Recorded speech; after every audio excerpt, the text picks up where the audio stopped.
Saudara-saudari yang terkasih, ada orang yang berada dalam kesulitan bertanya secara retoris, apakah zaman sekarang masih ada orang yang berbuat baik dengan tulus? Tentu, pada zaman apapun hingga kini ada banyak orang yang berbuat baik. Lihatlah di sekitar kita, di sekeliling hidup kita. Saat kita memakai kacamata yang positif, pasti ada begitu banyak orang yang masih berbuat baik. Kita juga berusaha selalu berbuat baik. Kita bersyukur bahwa saat ini masih banyak orang yang berbuat baik. Tentu motivasi berbuat baik itu bermacam-macam. Ada orang yang berbuat baik demi sopan santun. Ada orang yang berbuat baik karena merasa sungkan. Tidak enak, masa kita tidak membantu. Sungkan, jadi berbuat baik. Bagus juga, yang penting kan berbuat baik. Mau sungkan, mau sopan santun, yang penting hasilnya berbuat baik. Ada orang yang berbuat baik karena ingin membalas jasa sebagai ungkapan terima kasih. Dulu pernah dibantu, saatnya juga sekarang membantu, bagus juga. Ada orang yang berbuat baik karena tugas dan kewajiban. Memang tugasnya dan kewajibannya demikian. Ada orang yang berbuat baik karena disuruh. Dituruh oleh atasan, oleh otoritas yang lebih tinggi, oleh orang tua, atau oleh siapapun karena ada otoritas yang lebih tinggi. Disuruh pastor untuk berbuat baik. Berbuat baik ya, bagus juga. Sekalipun terpaksa, tidak apa-apa. Yang penting berbuat baik ya. Ada orang yang berbuat baik juga karena usaha bisnis yang bisa jadi membawa keuntungan timbal balik. Semuanya ini adalah perbuatan baik yang harus dihargai. Syukur kepada Allah bahwa mereka semua adalah perbuatan-perbuatan orang-orang yang melakukan perbuatan. Namun di atas semua perbuatan baik tersebut, ada orang yang berbuat baik karena tergerak hatinya oleh belas kasihan. Itulah perbuatan baik Yesus, yang juga Yesus kehendaki kepada para muridnya, supaya berbuat baik karena tergerak hatinya oleh belas kasih. Perbuatan baik ini lahir dari belas kasih Allah yang tulus. Karena pengalaman Allah yang begitu baik kepada saya, maka saya pun ingin berbuat baik. Maka orang ini tulus berbuat baik tanpa akal bulus, lurus tanpa tedeng aling-aling. Pokoknya saya ingin berbuat baik. Itulah kasih agape. Kasih yang mendasari perbuatan baik tersebut, yang tidak dipengaruhi oleh reaksi orang yang dibantu, atau tidak ditentukan oleh apresiasi dengan ucapan terima kasih atau tidak. Orang yang berbelas kasih akan terus berbuat baik. Pernah saya ingat peristiwa yang pernah heboh pada tahun 2011 di kota Cina. Mungkin saudara-saudari pernah melihat atau mendengar berita itu ramai di mana-mana, di media internasional, CNN, BBC, berita-berita di Indonesia. Ada seorang tanggal 17 Oktober 2011, ada seorang anak kecil lewat, umur 2 tahun, lewat ya pada malam hari gelap itu, tertabrak kendaraan dan tergilas tanpa diketahui. Lalu mobil itu mundur lagi, menggilas lagi, lalu pergi. Dan di situ anak menggeletak. Ada orang lewat, biar saja, diam saja. Ada seorang ibu lewat dengan anaknya yang mungkin sekurang lebih seumur, tinggal lewat saja. Dan di situ 12 orang lewat. Tidak ada satupun yang membantu orang itu tergerak hatinya oleh belas kasih. Maka beritanya sulit mencari orang Samaria yang baik hati zaman sekarang. Karena resikonya bisa jadi orang yang membantu itu bisa jadi dialah yang kemudian disalahkan. Tapi terakhir datanglah seorang pemulung wanita berusia 58 tahun yang mengangkatnya ke pinggir karena ditabrak tergereng lagi oleh kendaraan yang lain. Dia angkat ke pinggir, anak itu sudah hancur. Dan dia berteriak-teriak memanggil seakan-akan anak ini siapa, dan ibunya datang. Lalu dikomentarilah oleh banyak orang, sulit zaman sekarang mencari orang Samaria yang baik hati, yang akan menanggung resiko membantu justru disalahkan. Itulah. Maka kalau kita ingat kisah Lukas, di dalam Injil Lukas 10, tentang orang Samaria yang baik hati, nah itulah orang yang tergerak hatinya oleh belas kasih. Jadi spontan gerakan itu, tidak berpikir resiko. Pernah almarhum Uskup Bandung Monsinyur Yohanes Pujo Sumarto yang kemudian menjadi Uskup Agung Semarang bercerita juga, ketika ada orang tabrakan, dia berhenti, yang orang kecelakaan ditolong dan dia disalahkan karena dianggap yang mencelakakan, padahal menolong orang. Sungguh kadang-kadang perbuatan baik yang tulus beresiko. Saudara-saudari yang terkasih,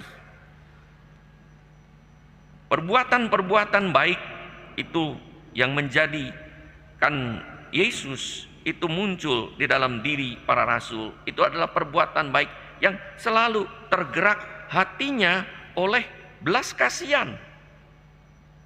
Relasi kasih antara Allah dengan umatnya adalah relasi belas kasih. Tapi belas kasih Allah itu tidak berhenti pada belas kasih, membantu, menolong, memberi anugerah, mengabulkan permohonan, selalu bernuansa misioner, perutusan. Allah memanggil bangsa Israel menjadi bangsa terpilih, bukan supaya mereka itu menjadi khusus, tetapi mereka dikhususkan untuk dipanggil mewartakan kerajaan Allah kepada bangsa-bangsa lain. Mereka yang telah menerima banyak pengalaman belas kasih Allah dipanggil untuk menunjukkan belas kasih itu kepada sesama, hingga Allah sungguh dikenal dan dimuliakan sebagai Tuhan yang berbelas kasih. Itulah yang ditampilkan oleh Yesus, yang selalu tergerak hatinya oleh belas kasih. Sebagaimana kita dengar dalam Injil hari ini, ketika melihat orang banyak yang lelah dan terlantar, tergeraklah hatinya oleh belas kasih. Kata Yunaninya dan Ibraninya, tergerak hati belas kasih, itu adalah kata yang menggetarkan hidup, menggetarkan hati, sehingga harus bergerak tanpa ditunda, harus segera menolong. Jadi orang yang mengalami hatinya sungguh-sungguh bergelora di dalam dirinya. Mujizat yang dibuat dan pertolongan yang diberikan oleh Yesus selalu disebut tergerak hatinya oleh belas kasih. Bahkan perumpamaan Yesus pun tentang anak yang hilang, tergerak hatinya oleh belas kasih. Ketika ada perumpamaan di dalam Matius juga 18 tentang orang yang berhutang kepada raja. Raja itu tergerak hatinya oleh belas kasih. Jadi membantu mengabulkan permohonan, tergerak hatinya oleh belas. Yesus menghadirkan kasih Allah yang tulus, kasih agape yang tidak dipengaruhi oleh reaksi dari mereka yang mendapatkan belas kasih. Maka ujian kebaikan yang tergerak oleh belas kasih itu biasanya terjadi ketika berhadapan dengan situasi ekstrim. Saat Yesus berada di kayu salib, Yesus memberi ampun kepada mereka yang membuatnya menderita hingga tergantung di kayu salib dan akhirnya wafat. Bapa, ampunilah mereka sebab mereka tidak tahu apa yang mereka lakukan. Itulah juga yang dilakukan oleh para murid setelah Pentakosta. Bagaimana para murid mewartakan Injil, mengusir setan, serta melakukan banyak kebaikan dan mujizat yang tergerak hatinya oleh belas kasih.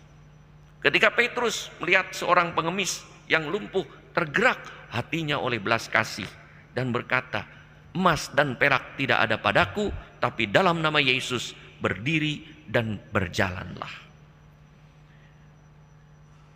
Walau banyak menerima perlakuan yang tidak menyenangkan, para rasul tetap berkeliling dan berbuat baik seperti Yesus. Kehidupan para kudus dan para martir, itulah juga contoh kebaikan tulus yang lahir karena belas kasihan. Orang yang tergerak kasihan tidak ada capeknya di dalam berbuat baik, di dalam melayani. Maka perbuatan baik yang kita terima selalu membawa perutusan. Semakin kita dekat dengan Tuhan, semakin perbuatan baik kita tulus dan lahir dari belas kasih Allah. Saudara-saudari yang terkasih, kita mengenal istilah simpati dan empati. Simpati adalah perasaan peduli, rasa iba, atau keikutsertaan merasakan keadaan orang lain, baik senang maupun sedih. Maka kita bersimpati. Ketika ada orang berduka, kita memakai pakaian duka. Itu bersimpati. Empati adalah kemampuan mental untuk menempatkan diri pada posisi orang lain. Seandainya dia menderita, bagaimana saya menempatkan dalam posisi dia menderita. Maka ketika dia marah, saya tidak bereaksi karena dia tahu, saya tahu dia sedang marah, sedang kalap, sedang berduka cita, maka marah-marah dia diam. Kan berempati, masuk ke dalam posisi orang tersebut, serta mengalami dan mengikuti, merasakan apa yang orang lain alami. Belas kasih itu lebih daripada simpati dan empati. Justru karena simpati dan empati ini, orang berbelas kasih. Belas kasih itu adalah tindakan nyata, kelanjutan dari seseorang yang mempunyai simpati dan empati. Orang simpati, aduh kasihan, hanya kasihan saja. Itu orang simpati. Orang yang berempati, wah kasihan sekali. Ya, nah itu simpati dan empati lebih dalam, masuk ke dalam kehidupan orang itu. Bukan hanya soal kasihan yang empati, tapi juga merasakan seakan-akan berada dalam situasi orang itu. Nah, yang belas kasih itu lebih. Sri Paus Fransiskus itu menggambarkan belas kasih dengan sederhana, tapi mengesankan, bagus. Simpati itu adalah belas kasih atau bela rasa itu adalah gerakan dari mata turun ke kaki. Bukan dari mata turun ke hati, dari mata turun ke kaki. Lihat dan menggerakkan kaki. Nah, itulah belas kasih. Memang ke hati dulu karena simpati. Dari mata turun ke hati, bersimpati orang. Oh, kasihan. Oh, maklum, empati. Lalu setelah itu tidak berhenti, menggerakkan kaki untuk membantu dan menolong orang itu. Itulah bela rasa dan belas kasih. Maka Yesus selalu melihat, menggerakkan kakinya. Kaki adalah perumpamaan bahwa kita segera menolong, entah dengan tangan, entah dengan perkataan. Jadi orang tidak cukup, aduh kasihan, itu simpati. Aduh kasihan, ekspresinya juga kasihan sekali. Nah, itu empati. Lalu tidak bisa berbuat apa-apa. Berdoa, mendoakan, itu juga sudah bela rasa. Jadi gerakan nyata yang langsung berbuahkan hasil karya membantu orang, baik doa, baik bantuan nyata, tenaga, pikiran, bantuan materi, itu adalah tindakan nyata dari belas kasih itu. Jadi orang melihat penderitaan atau situasi membutuhkan, lalu ia menaruh hati dengan simpati dan empati.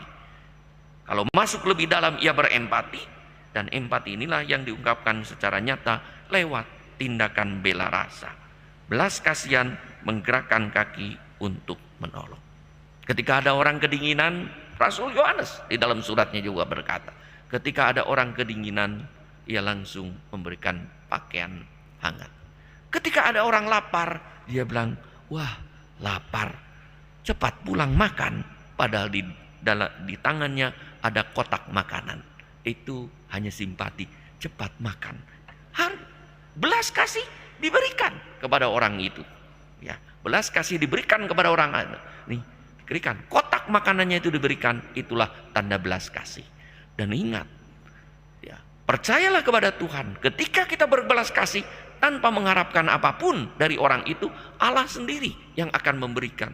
Padahal mungkin kita lapar juga, tapi ada orang yang memberikan lapar, ada orang yang tampak juga lapar, mungkin lebih lapar, kita berikan. Padahal kita lapar, waduh, kita kasihkan nasi kotak. Ternyata setelah itu kita dapat nasi kotak yang lebih baik dari orang lain. Itulah logika ilahi yang seringkali kita tidak mengerti, karena Allah pun selalu tergerak hatinya oleh belas kasih. Siapa tahu Allah mau berbelas kasih kepada sesama kita melalui kita dengan menggerakkan hati belas kasih kita.